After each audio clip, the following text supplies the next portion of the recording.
Возрасен маж од Македонија преку социјалните мрежи заведувал малолетно девојче од Србија. Комуникацијата меѓу известниот Стојан и 13-годишното девојче од српскиот град Лесковац е објавена на Facebook групата Стоп педофилија СП.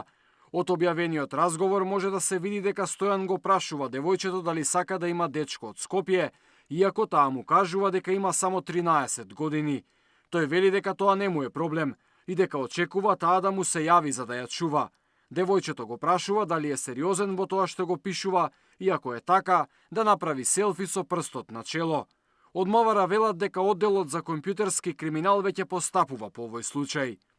Министерството за внатрешни работи постапува по овој случај и по целосното документирање ќе биде поднесен соодветен поднесок до јавното обвинителство, се вели во соопштението.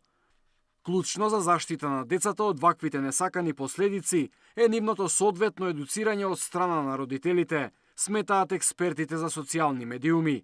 Во ера во која сите се дел од интернет просторот, заштитата може да се постигне само со искрена комуникација. Значи, овие алатки, овие софтвери овозможуваат родител да може да го следи своето дете да не западне во некои негативни појави. Меѓутоа, она што се нарекува разговор, она што се нарекува комуникација, е единственото нешто кое што ќе изгради здрави односи и кое што ќе може да го заштити детето да не западне во било какви проблеми.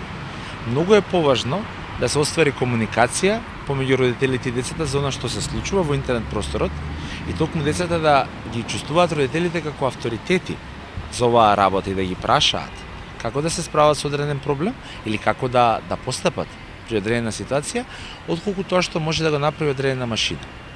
Од медјаши велат дека оваа опасност од ден на ден е се поголема, а кај нас јавноста не е доволно запознаена со овој проблем.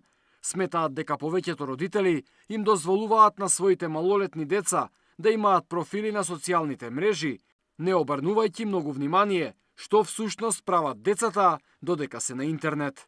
Бранислав Јанески, Сител телевизија.